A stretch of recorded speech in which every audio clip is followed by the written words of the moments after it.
So here's the $1,000,000 question. Where has CA been and where is it going? Let's get into it.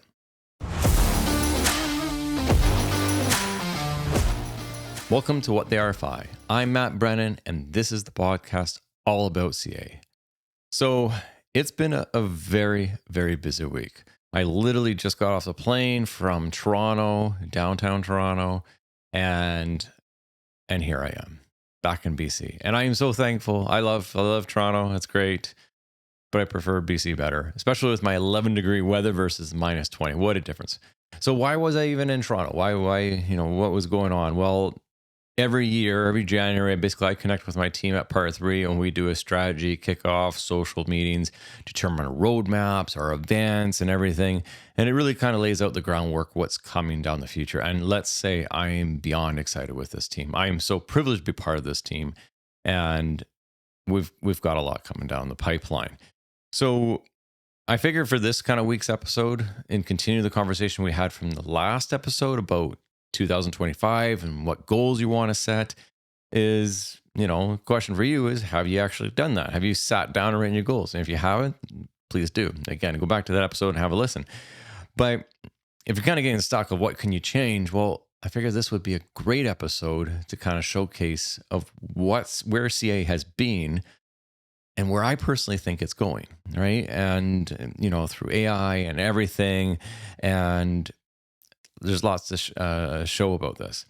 So back in November of 24, I had the opportunity and the privilege to present to be a speaker for A4LE, the BC chapter. Okay? A4LE is a group all about architectural for learning environments, meaning basically school designs, right? If you're into that field, look up A4LE. You definitely want to be part of your local chapters. Lots of great events, tours, connecting with other architects that share the same passion with it, okay? So like I said, I had the privilege to go meet with this group, talk with this group, and basically present a topic all about CA and, like I said, where I think it's going.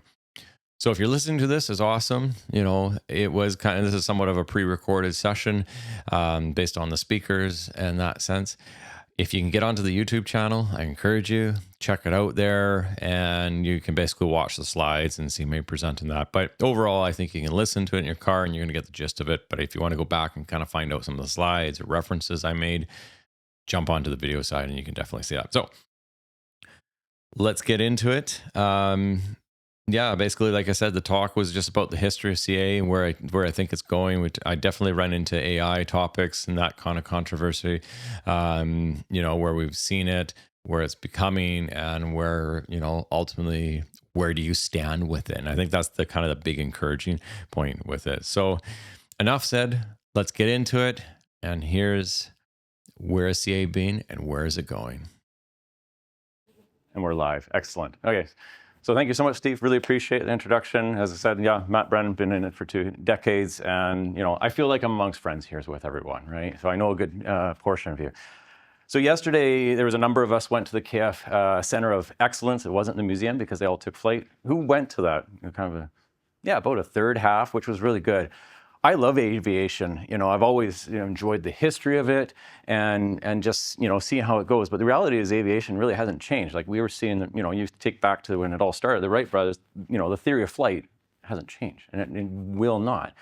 And that kind of brings us into the point of construction administration. Will it change? So that's where here we're going to discover. And the whole point of this discussion at an A4LE event is we all deal with the CA. As organizations, as architects, owners, and everything, how can we be better with this? Can we basically change the way, pivot, relearn, and do a new approach when it comes to CA and basically give time to the project, finish the projects early? We have all these contingencies for good purposes, but can we capitalize on that and basically create a wish list item and then basically give that back because we did our job so well and efficiently here? So we're going to kind of figure out, and we're going to touch on a bunch of different ways into that. And I know CA is not a sexy topic, right? It's just what it is. If there's anyone that loves CA like mine, throw your hand up and we'll go from there. But let's get into it. So the presentation is broken up into kind of 3 areas. So where we've been, past, where we're going, or where we are now, the present, and then of course where we're going. So kind of a tale into the Christmas story here. So in saying that, let's look at our history of construction administration. So originally it all started back in the caveman days, first mankind, first shelters, and then eventually we have evolved into ancient Egypt where, that's probably when CA really started. You had the architects, you had the generals. Thankfully, labor laws have changed since then, and here we are. But eventually, medieval times, and again, the advancement of construction in that sense, and, then we start, 21st century learning comes into place where now we've changed, right? 1876, the telephone is invented. Oh, this is fast. This is a new way of doing things. Then we advanced in 1965 with the fax machine. Now this is getting kind of creative. We can actually mail a letter in real time.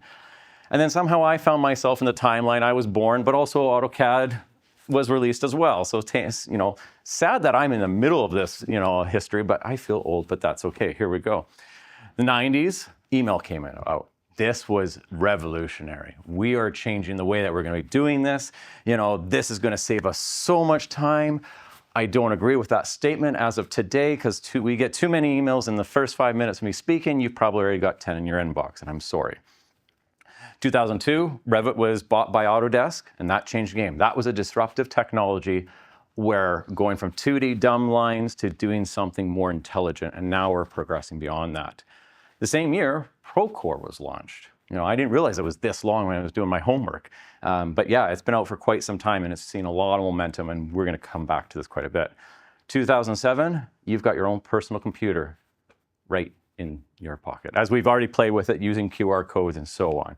And that computer today in your pocket is more powerful than what they had 30 years ago. So just incredible. So like I said, that's where we've been. What's next? So I feel like, with technology is doing this rapid curve, what is the next way? How can we, again, kind of improve this in going forward? Okay? What's going to come up in the next 2 years? Okay? So before we get into that, let's look at how CA is changing. The medium has changed, right? We've gone from the old days of, again, just documentation to, spreadsheets to cloud documentation in that respect. The expectation has changed when it comes to sustainable design. About a month ago, I was in North Carolina, Asheville, and I was at the AIA Aspire, amazing conference. And I was out hiking the week before, and yeah, just a blast. There's the road, Blue Parkway, which is just a road that curves the peak for miles, and just incredible. Went to the event, did all our little conferences, different places, different historic areas. Came home, days later, it's on the news, the first hurricane got up there. North Carolina's never seen hurricanes up there. It didn't make sense. Florida, yes, but why is it traveling up there? And it was wiped away. It was basically a repeat of what happened to us in Abbotsford a few years ago. We're seeing hurricanes out in Ontario now, and again, we're in Kelowna. We always have the fires. So the reality is the environments are changing in that. And the last thing that's changing is the data quality. Data is king in today. If you know where you're going, where you're at, you've gained control. Like, for example, I always get a kick out when I'm flying to these conferences and I get out of the car and Uber's 5 times the price, $150 to go for 20 minutes. But if I go to the next day, it's $20. And they're using algorithm to basically to capitalize on that. Data is king in that. So knowing your information is really changing. So over this last year, making a career shift and everything to the company I'm with now, is I've talked to over 1,000 architects from conferences to meeting at their physical offices and, by Zoom, of course. And these are the things that we found out that were the challenges in today when it came to CA. The duplication of work, we don't have control, quality work, bottleneck, we're a professional emailer. That is not what we went to school for. At the end of the day, what we took is from this list is we kind of categorize into 3 categories, okay? And we'll be blunt. Basically, we got the laggards, basically old manual process, nothing, you're not having, everything's just sporadic, it's in that. But a lot of you in this room are sitting around the followers mark. And this is kind of where you're using some kind of fragment device where you have a leader and you're joining in their party, but you're still not gaining that control in that sense. And, it's difficult to standardize in doing so.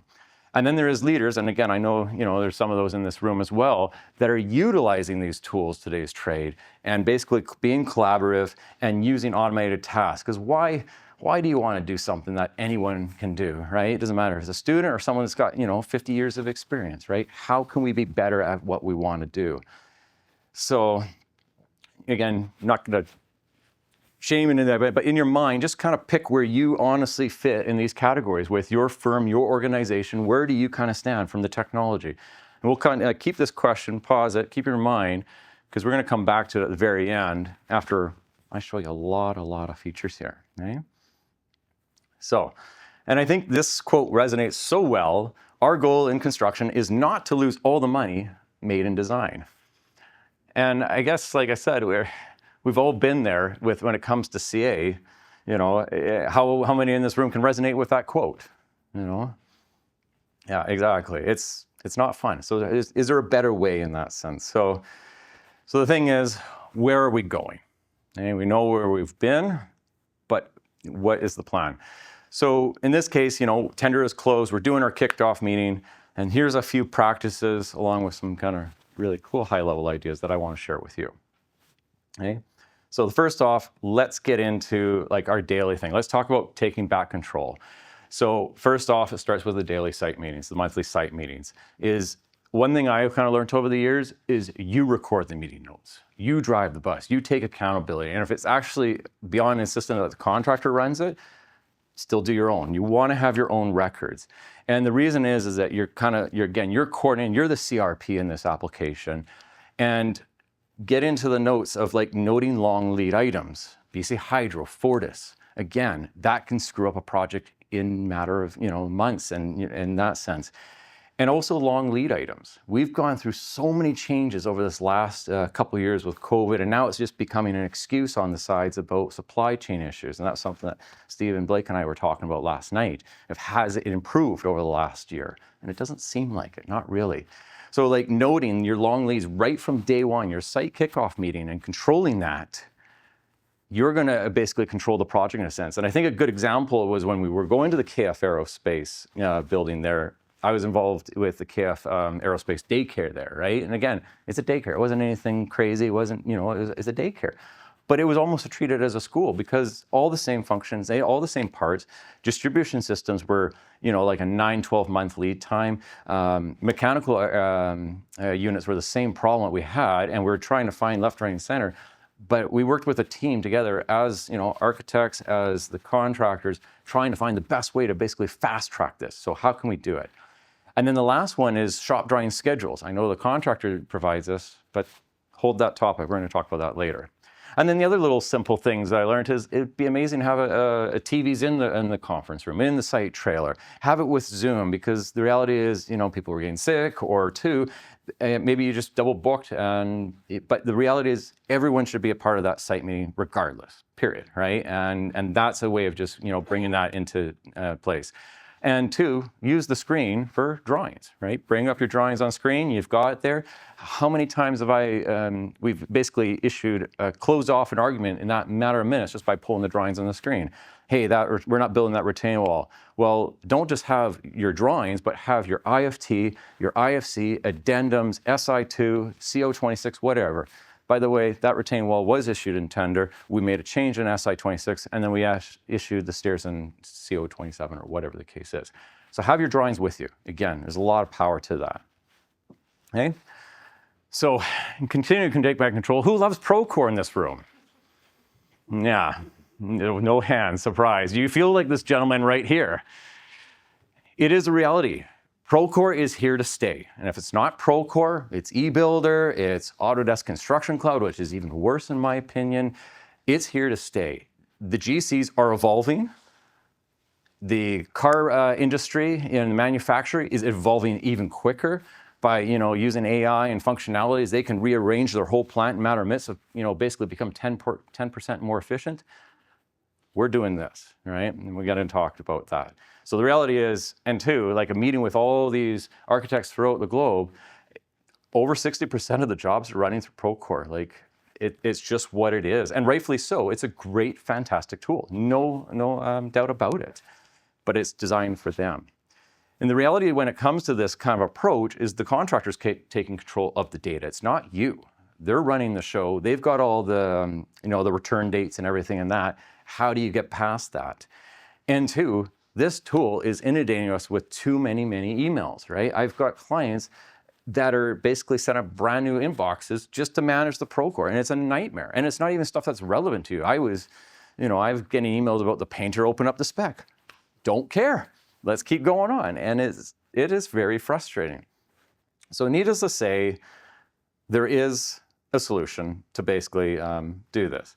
So I started using this program about 2 years ago, 3 years ago for 2 years professionally, and it changed my world too of how it did it.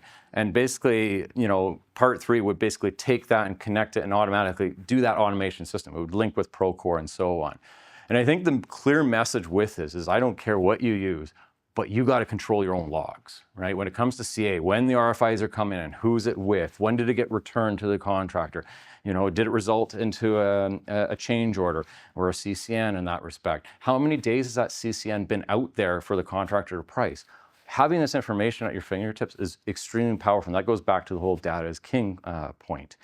Even in terms of from a principal owner, what's outstanding? How many RFIs? Who's buried with CA work right now? There's tools out there that will put you back in that driver's seat. And two, when you return something back to Procore, you know when it was actually returned and when it was closed. And there's nothing worse going to a site meeting where the contractor goes on about, hey, I'm waiting for all these RFIs, and you go, hey, you got it back, you got it within 2 days of us responding. Here's the proof. You need to close it. Get to your subs. You're being the bottleneck now. So let's keep going on. We got a lot to talk about. Another kind of neat application that's out there is Material Bank. And this is kind of the Amazon of samples. That's what they have a massive warehouse. And if you need a sample, order it, prime, boom, it's there within the next few days. So this also plays a role in terms of design, but two, it also plays into the CA. Again, just that proactive approach. When the contractor's pulling up, hey, I need this material, he's not going to wait for that sub that's having a hard time. He'll get it right from this place. So again, just another medium that really changes the game. Okay? The toys. The on-site field reveal tools, okay? So first off, drones. They've been around for many years, and they become very accessible. One thing with drones, thankfully, the rules have changed, okay? Before we had to write this thing called an SFOC, which was this massive document of how we're gonna fly the site and how we're gonna mitigate risk, and it was a pain in the butt. Once you made one, it wasn't so bad. And then Transport Canada came out with 2 rules: basic license, advanced license. Basic's really simple. The advanced, you're going for your pilot exam. So when we're at KF Aerospace, I knew exactly all the stuff talking about, and don't quiz me on it. But yeah, it was quite an intensive research. So why get into this? Why buy into these toys in that sense? Well, the thing is with drones, we used an application called Drone Deploy. And what you would do is you'd map out your site, fly the first time, flies the site, contractors start moving dirt, they're bringing stockpiles, et cetera, into it. And then at that point, you'd go back next time and you remap it out. Now the contractor says, hey, we had to bring so much cubic yards in this, we've gone above and beyond, and here's our request for extra. How much did you say you had to bring in? Well, right away, my data told me that it's half of what you're telling me. I'm going to get civil to confirm it. That's still their obligation. So where is it, right? Same thing with cut and fill. We had to pull out so much fill. The drone will do it. And it's scary because it does it like within the nearest kind of square inch. Like it's just incredible. And you can even get drones that are going to get down to that millimeter, right? And two, while you're up there, take a couple of photos of your site. Be proud of what you're doing. Get it for social media. Do some videos. Throw it on LinkedIn. Throw it on Instagram. Whatever you guys do for your social platforms. It's a very powerful tool. And then the last caveat with that is, it all sounds very scary with the licensing. Come see me, grab me for a drink, and I'll clearly explain all the fun challenges that comes with it. But they do have the micro drones. Anything that's 249 grams or less, you don't need a license. The only rule is don't be an idiot. So don't fly next to the airport. Try not to, okay? The only cautious with that is they are phenomenal for marketing and great tools. Basically, it's your cell phone in the air. But the software that you're hoping to use with it may not work because it's their proprietary software for it. So just keep in mind, come grab me later.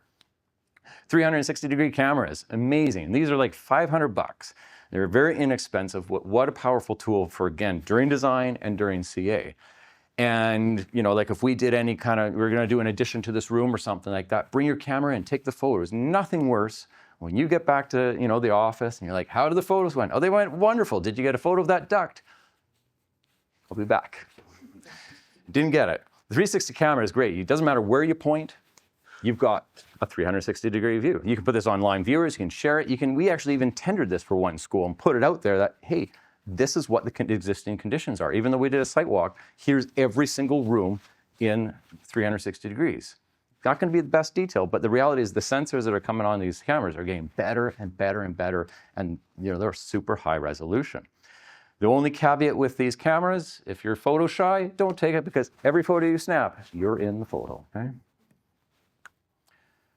On-site field reviews. We all have iPads, we all got Surfaces, your phones. Use those tools. Those are great functions to do in the field and issue those field reports before you leave site. And again, working with a lot of clients, they're doing this, they do this the same day. Over 65% of the people I'm working with, they're doing their field reviews and they're tracking those changes. So again, a simple tool, by just kind of pivoting and changing the way we're doing things, you've got that. Site LiDAR, pretty slick stuff these days. The fact that you can drop a tripod just like here, and it just physically scans it in seconds. And one good old friend, I don't know if anyone's worked with Pitt Meadows Plumbing, out in Pitt Meadows, yeah? Matthew Robinson, we grew up, we had to go way back in that sense. And what a cool group. They started as an irrigation, because I was all on the farm in that sense, and they eventually took those skills and now they're doing full mechanical systems. So what they do is they work with you as the architects, work together, and they basically kind of put the shop drawings very loosely together during design through BIM and Revit and so on. They go out to site afterwards and they basically 360 it, just like this image here. And they get a clear picture of that. They take that data, they bring it back to the office, they load it into Revit, and then they correct all the pipes to make sure there's no conflicts. Now they've got this totally coordinated, even though it should have been coordinated before, but they've caught a couple errors. And now they've readjusted their Revit model, they send it into production. It becomes Lego parts, piece 1, 2, 3, so on. They go to site, snap, snap, snap, snap, and they're done in record time. And where this ties into, as architects can use this, well, again, same thing. Just say you've coordinated it and site didn't install something right. They put the geothermal lines too low, not in the right location. Too bad, right? What are you going to do? And now you're measuring the drawings and all that. If you had LiDAR, you could basically pull that into Revit model, send it to you guys in real time. They could make the adjustments, and maybe by the end of the site meeting, have a solution what we could do. Again, just another tool that's available out there. Okay? And this kind of ties into the other one. I've really been trying to push this with some firms, and I'm really excited about this. And if anything you come from this, and we talk a year later and someone's done this, I'll be thrilled, okay? The reality is this is old technology, but again, it's just kind of thinking outside the box. You give the maintenance manual to, the owner at the end of the day. It's this thick book he throws on the counter and it's gone, right? It collects dust. Why don't we digitize that? Well, it's already digitized. Well, rather than relying on the manufacturer's websites, why don't we go on our own web domain, create a custom web page for the maintenance crew, for yourself, this school, and everything's digitized in there. And then all the components in that building, mechanical and air handling units, everything gets its own ID, like a QR code, as we've discovered, today. And you slap that code on that piece of equipment. Maintenance guy climbs up the 3 sets of stairs and goes, oh my goodness, I forgot the Bible of books.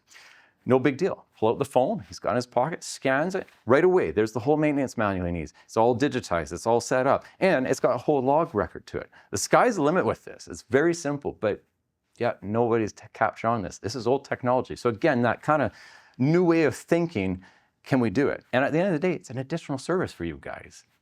Sorry, owners, but yes, but it really is. And this ties into twin motion, life cycle building, and so on. But this is a very simple tool that would take no time to do. You're already doing half the work anyways. Okay? AI is here. How many are using AI right now? Very few, I'm surprised. Okay. Well, the reality in the next month or so, you're going to be using it a lot more, because if you're an iPhone user, ISO 18.1 is putting AI, which is kind of scary, because I've asked my son too about AI. I'm like, are they teaching this in schools? No. They're doing coding and that kind of stuff, which is cool, but they're not doing it. Well, the reality is if your kids have iPhones, they're going to have AI in their palms of their hands really soon, which is kind of scary, but it's how do we approach it going forward and so on. So again, AI is here. Do we run? Do we embrace it, right? What do we do? But like when it comes to even simple tools like ChatGPT, you want to make a construction safety plan, type in your prompts, boom. For personal reasons, what's in the fridge? 5 things, write it in, ChatGPT, what can I make? Boom, and it's there, right? It's not being lazy. It's just trying to think of creative ways. And we're going to kind of go into this because it's all about being efficient in your tools in that sense. And again, going back to the days of Revit, that was an efficient tool. When I was at Reno St. Negrin Architects, we had 10 people per high rise, right? Because that's what it took. When Revit came on, the efficiency, we only needed 2 people. There's nothing wrong. It wasn't putting anyone out of a job. We just became more efficient and we got to work on different projects. And I think that's it. AI is only going to do about 80% of the stuff for you. And there was an example, it wasn't Tesla, but it was the other kind of driving car scenario where they were out, and I think it was Arizona, and everyone was doing the self-driving and they got into a roadblock, right? Just everyone thing, and no one knew what to do. Like, what do I do? And then someone realized, oh, if I put it into reverse, I can get out of this. And then everything was happy, right? So again, it's going to do 80%. You're still the driver. It is not replacing anyone's job. End of story. It's a tool. So let's look at some tools that AI offers that will help you guys. So Dusty Robotics. Saw this one in Vegas at Autodesk University last year. Very slick. This tool, basically once the slab is basically, poured and cured, throw Dusty on there, and he maps your whole entire floor plan of that whole entire open space to it. What an amazing tool to basically walk out there with the owner and just say, any last changes? You want to move that wall 6 inches over? Now's the time, right? Now we can do it very inefficient. It won't be an extra, maybe an extra stud, whatever the case is. Anything, think of your duct layouts, whatever the case is, you can map it out there in overnight. And again, and 2, this is again, giving time back to the project, because at the end of the day, they're still going to refer off the drawings, but rather than be going, oh shoot, where's that wall? Where's that jog? It's right there, it's on the floor. So just bang, snap it, and it is going to fast track on that. So I think this is one of those tools that's not a gimmick. I think this is something you're going to see more often over the next few years. The big caveat with this image is I just love how we have 4 construction workers with Dusty doing the work there. So please explain. Hey? Government job. All right, I don't know. It's just, we won't go there. Toggle.ai. Now, any QSs in the room? I don't think so. I haven't seen you guys. There's only a select in the industry. So this will be our secret. This program is basically your QS software. You load your plans into it, and it estimates using AI technology, and it put quantities to it. It reduces basically the errors. It puts estimating to it. It'll even define the scopes and everything with that. It's a pretty slick program. Value engineering, you get into tender, something's over there, start bringing it back, right? Have a look at it and just see, what can we do? And I think, again, when it comes to CA, Matt, we got an extra. Oh, do we? What is it? Well, we got to do this extra, and we're going to do it. Run this tool and get the extra numbers, and you can compare apple to apples. And you may be able to do it in the same time in that site meeting, because again, all this stuff's kind of run through the cloud in that sense. So just another tool to kind of automate it in respect to that. Okay? Open space. Now this is getting a little freaky, okay? Basically, as this gentleman is right now, he's got a hard hat with 360 camera. We talked about the 360 cameras. Basically, he logs in, I'm starting off, walks around his space, and it's capturing everything. Basically going room to room to room. And it's automating and putting in the system of every touch point. And then you can go back, look in the 360 and navigate it. You can start even doing field reviews from it based on the resolution. It's not going to get those like fine-tune areas, and you're still going to need your crew going out there. But again, this is something you could, hire a student that wants to get into CA. Again, get them excited about this, right? Give them that opportunity. And it captures all this. And it tracks the quality. I think what's really cool, and this goes back to the kind of that, maintenance manual and record drawing set, is you can kind of see it in this bottom image here, is there's like these sliders that you can do. And you can go, what does it look like boarded? What does it look like unboarded? Boarded, unboarded. And now you got record of all these pipes. So down the road, if you're making any alterations, as we heard Rich and Cora go on about, well, I'm by the 3rd school. Well, now if you have all this data, you really know what you're going to get into. And I think that's kind of a slick system. We had extra conduit there. I know where it is, right? And you can do measurements off of this system. So again, just another tool to kind of change it. And cost-wise, I don't know the exact numbers about it, but again, what you get out of it, the ROI, A lot of power. And again, you're going to spark someone, like I said, if you wanted to hire someone as a junior who wants to get site experience, fantastic tool to get them out on site. Okay? And so the one thing that we've been playing over the last year at part 3 is submittal logs generators. So we're using AI to basically, you upload your specifications to the software, it learns your specs, go for a walk, and 10 minutes later, it creates your whole shop drawing log for you. To me, this is a game changer. How many in this room have said, contractor, can I have a shop drawing log, please? And you guys laugh because that's the reality of it. We never get it. And if we get it, it's totally out to lunch. And it's basically on their agenda. Well, why don't we change the game, start off with our first site meeting and say, by the way, here's the 300 shop drawings I need. And these are the 3 hot lead items I need, right? Bring it to the attention. The contractor can search that. And it changes the game where you take control of the project saying, I'm sorry, this is what I want to see now, right? And there's no excuse of getting like 6 months, even 12 months into the project going, all right, what do we got for shop drawings in the meeting notes now? What do we got? And oh my goodness, we have not reviewed the bleacher. The school's open in 4 months. Those bleachers are 9-month lead time. Partial occupancy? What are we going to do? So this really pushes it to a new level in that sense. And then in junction to that, well, AI already learned your specs. Well, when a shop drawing comes in, AI reviews the specs. And immediately, within seconds, it'll basically say, this doesn't meet specs. This manufacturer is not what you specified, right? And a good example is take like something that's really complex, like a rooftop unit, architectural, mechanical, electrical, structural. And now at this point, you see it flagged right away. It's not meeting specs. Get on the call with Steve. Steve, are we accepting this alternate?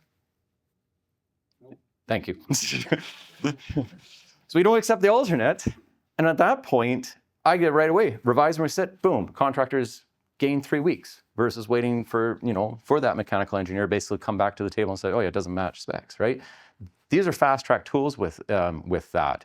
And 2, the contractors are taking advantage of these tools because they're involved right there. They upload and they go, oh my goodness, my sub still didn't give me the right specs, right? We've had so many conversations about this.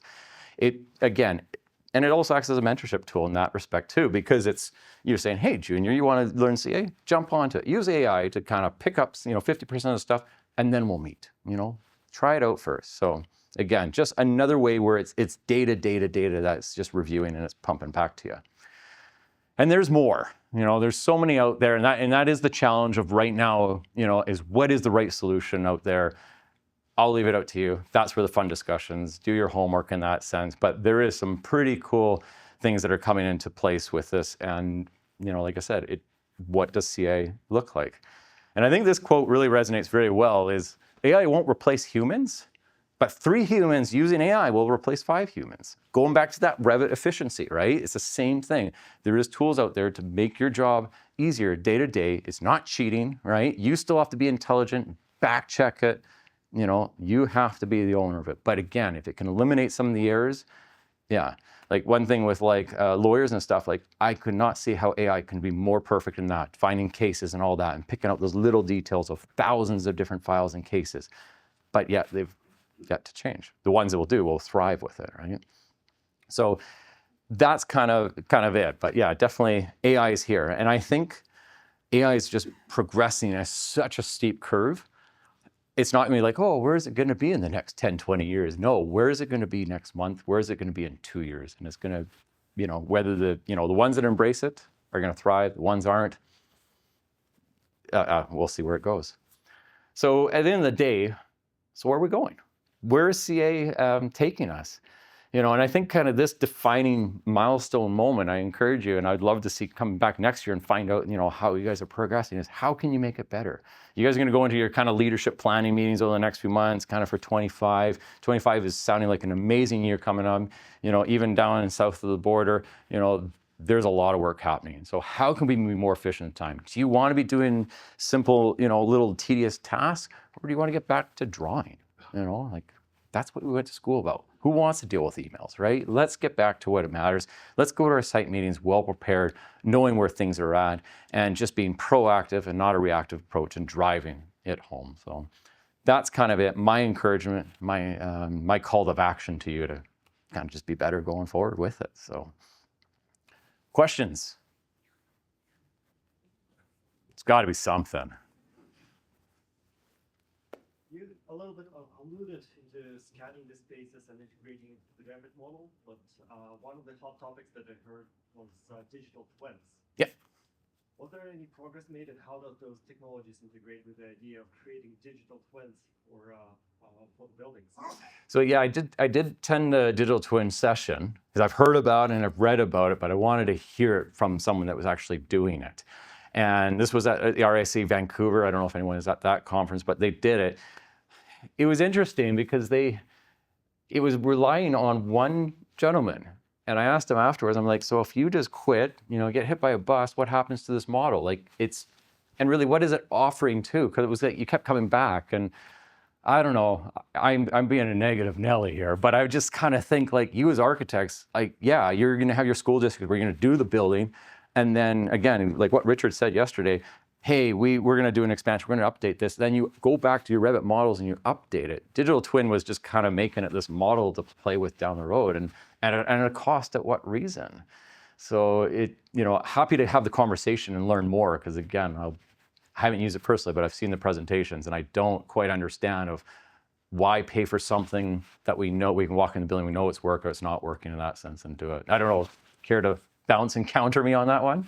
Well, I actually was looking into that technology, and I'd be very careful about that. So hearing that opinion pretty much resonates with my stance. Yes, good.